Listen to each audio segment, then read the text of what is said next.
नहीं, मेरा मानना यह है कि सुप्रीम कोर्ट का फैसला आया जिसमें अब एक डिसेंट जजमेंट भी है। अब ये मेरे को बात समझ में नहीं आ रही कि अगर ये कोई बोलेगा कि भाई ये रेलिवेंट, इट इज़ नॉट, ये रेलिवेंट नहीं है कि ऑब्जेक्टिव अचीव हुआ या नहीं हुआ, ये तो बड़ा एब्सर्ड है। ये तो मैंने मेरे तो ताज्जुब की बात है। ऑब्जेक्टिव अचीव हुआ नहीं हुआ उससे हमारा मतलब नहीं, क्या मतलब। अगर आप कोई काम कर रहे हैं, ये सरकार ने, प्रधानमंत्री ने, वज़ीर आज़म ने देश के सामने पुकार पुकार कर कहा कि ब्लैक मनी ख़त्म हो जाएगा, टेररिज्म ख़त्म हो जाएगा, और टेररिज्म को काउंटर करने के लिए आप ये बताइए कि ये कोई एक विम्सिकल बात है कि ऐसा डिमोनेटाइजेशन करने से टेररिज्म ख़त्म हो जाएगा? तो रिज़ल्ट क्या है फिर? अब आप सुनिए हमारी बात को, इसमें 6-7 पॉइंट है। पहली बात तो ये है कि ब्लैक मनी डिस्ट्रॉय करने का ये पर्पस, टेररिज्म काउंटर करने का जो मकसद था, ये सब विम्सिकल था, ये सब था ही नहीं है। ये एक सरासर गलत फैसला देश के प्रधानमंत्री ने लिया, उनकी सरकार ने लिया, और जिससे वो जो कह रहे थे उसका मकसद ही हासिल नहीं हुआ।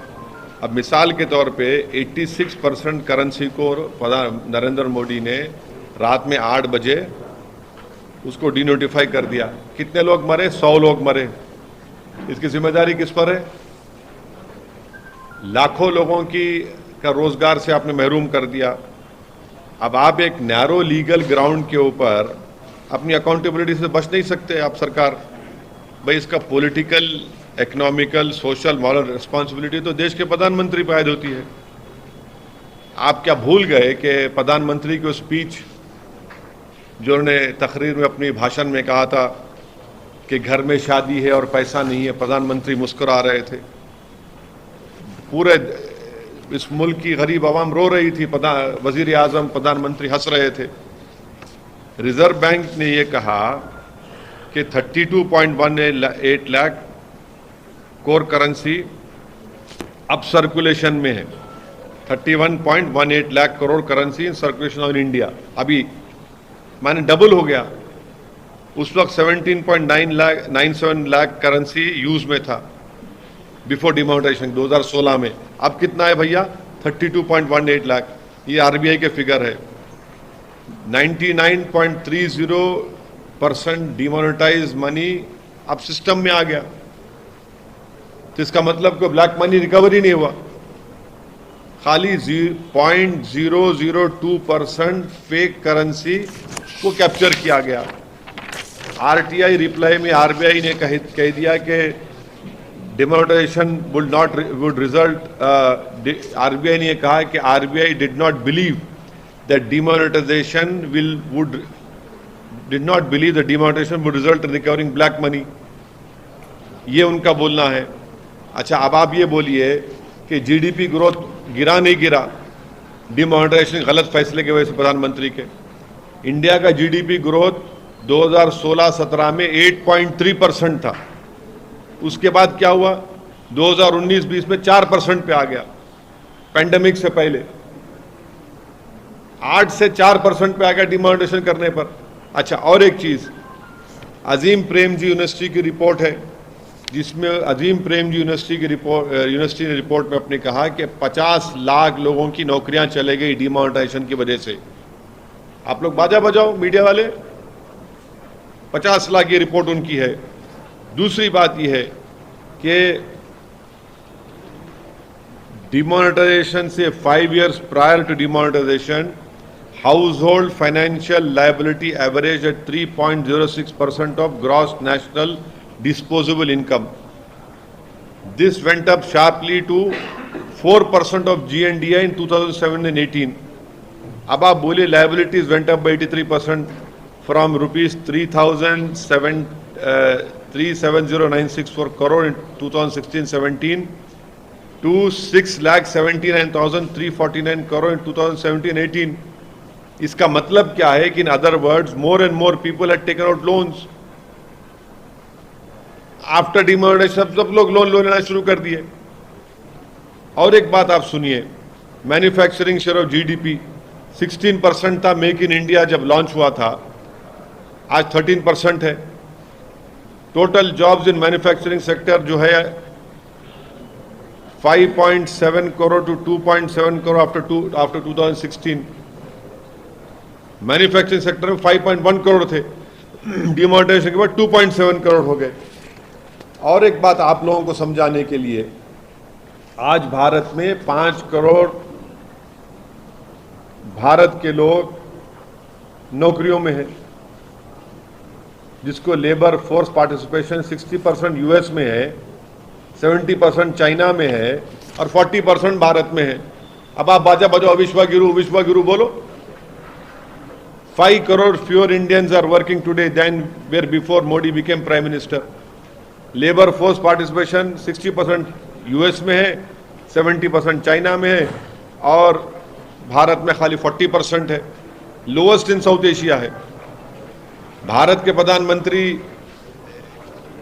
वो इंडिया की वर्क फोर्स को श्रिंक कर दिए। ये लेवल ऑफ इनकॉम्पिटेंस है। अब कितना अनएम्प्लॉयमेंट है? 6% के ऊपर है। कितना इन्फ्लेशन है? 6% के ऊपर है। अब आखिरी बात यह है कि ये जो है ये आर्टिकल 308 का ये मास ग्रॉस वायलेशन है। और हम आपके जरिए से देश के प्रधानमंत्री से बोल रहे हैं कि क्यों नहीं आप डिमोनेटाइजेशन डे मनाइए ना, मनाइए डिमोनेटाइजेशन डे।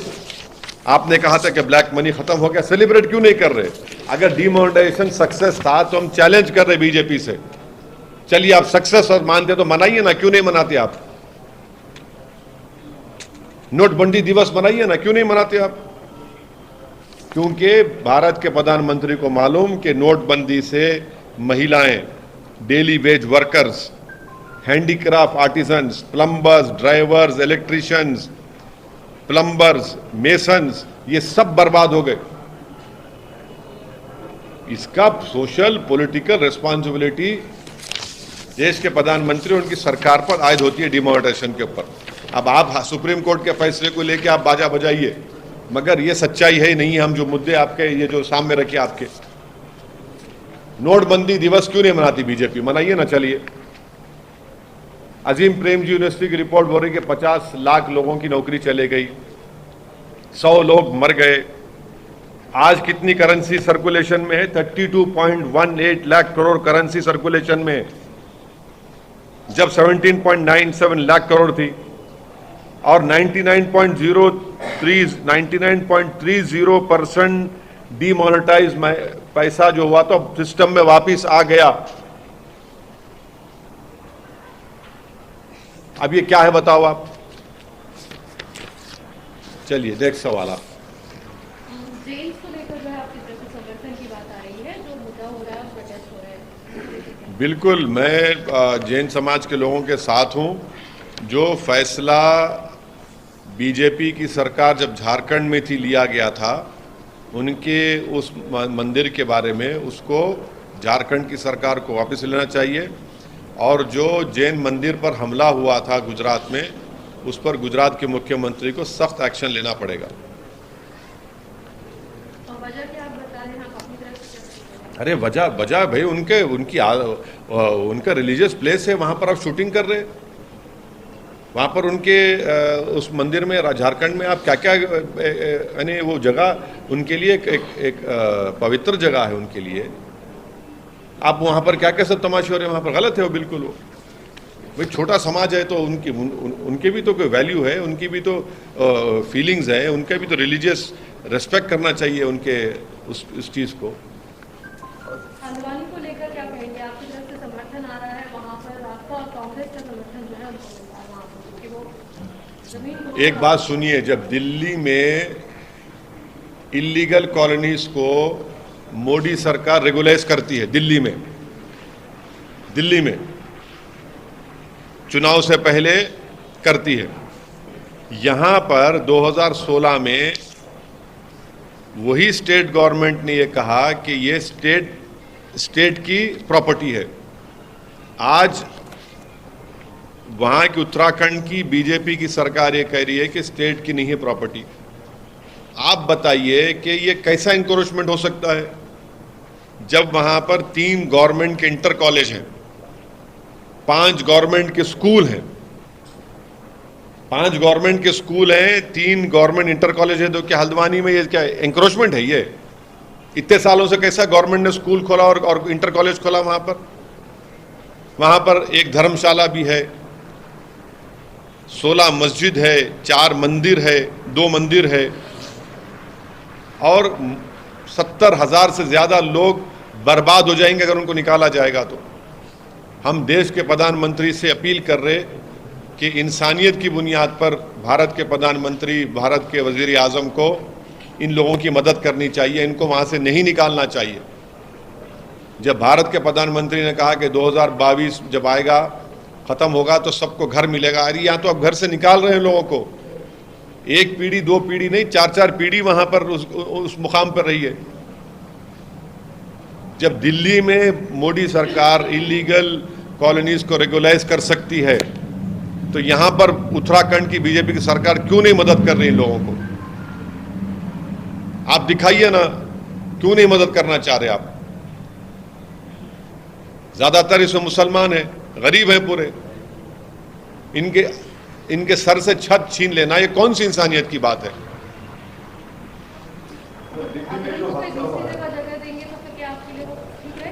क्या अगर उनको कहीं और जगह दी जाएगी तो क्या आप उसके लिए मानेंगे? सुप्रिय, आप, हमारा पहला रिक्वेस्ट ये है भारत के प्रधानमंत्री से कि इन लोगों को आप बेघर मत करिए। ये बरसों से वहां पर रह रहे हैं, रो रहे हैं, औरतें रोड पर बैठी हुई हैं पिछले 4 दिन से। कंटिन्यूस हमको फोन आता है, मैसेजेस आते हैं कि 4 दिन बाकी हैं, 5 दिन बाकी हैं, हम क्या करेंगे, हम वहां पर कहां जाकर रहेंगे, हम लोग किधर जाकर रहेंगे? अरे आप इनको इंसान के तौर पर देखिए भाई, इनकी मदद करिए। अगर सरकार चाहे तो बहुत कुछ कर सकती है, इनको आप बेघर मत करिए। सर, रजौरी में मिलिटेंट्स फायरिंग में 6 लोगों के। हाँ, अब आप सुनिए, डिमोनेटाइजेशन जब हुआ था, क्या कहा था बीजेपी ने? क्या कहा था? पत्थरबाजी खत्म हो गई, टेररिज्म खत्म हो गया। आप बताइए, ये मोदी सरकार की नाकामी है। रजौरी में, जम्मू में ये टेररिज्म फैल रहा है। जम्मू में अब ये कैसा है भैया कि टेररिस्ट कैसा आके मार के जाते हैं? ये मोदी सरकार की नाकामी है। डिमोनेटाइजेशन में तो बड़े दावे किए थे आपने, और आज रजौरी में जिन लोगों को मारा गया हम उसका कंडेम करते हैं। और ये बीजेपी सरकार की सरासर नाकामी है, फेलियर है उनका। ये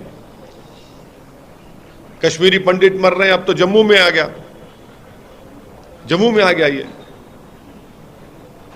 अब आप बताइए इसकी जिम्मेदारी किस पे डालेंगे आप?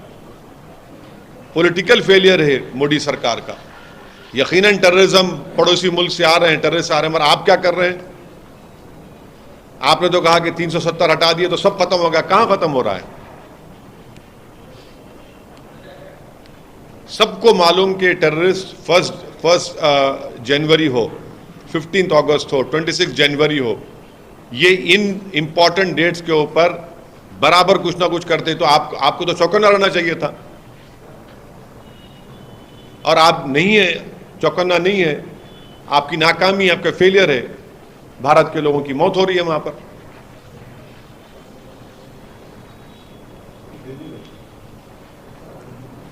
दिल्ली में जो हादसा हुआ है सर, ये एक घिनौना और बर्बरियत की एक मिसाल है। अफसोस इस बात का होता है कि हमारे इस अजीम मुल्क में ऐसे मर्द हजरात हैं जिनके दिलों में एक नफरत है ख़वातीन के बारे में। माने बर्बरियत, हैवानियत की मिसाल है जो दिल्ली में हुआ है। टक्कर मारते हैं और उस लड़की को घसीटते हुए लेकर जाते हैं, उसकी मौत हो जाती है उसमें। जितना भी इसकी मजम्मत की जाए, कंडेमनेशन किया जाए, कम है। और ऐसे क्रिमिनल एक्शंस में सख्ती के साथ इनके ऊपर केस चलना चाहिए और प्रोसिक्यूशन का, सरकार का काम यह है कि उनको सज़ा दिलवाए, पूरे एविडेंस जमा करके इस केस को स्ट्रांग बनाकर उनको सज़ा दिलवाए। जब तक इनको आप सज़ा नहीं दिलवाएंगे ऐसे ही करते रहेंगे। एक टक्कर मार दिया, कोई बच्ची को घसीटते लेके जा रहे हैं, क्या है भाई ये? और वो भी मुल्क के दारुल हुकूमत में, कैपिटल में ये हो रहा है। इंडिया प्लस न्यूज़, सिर्फ वही जो सही।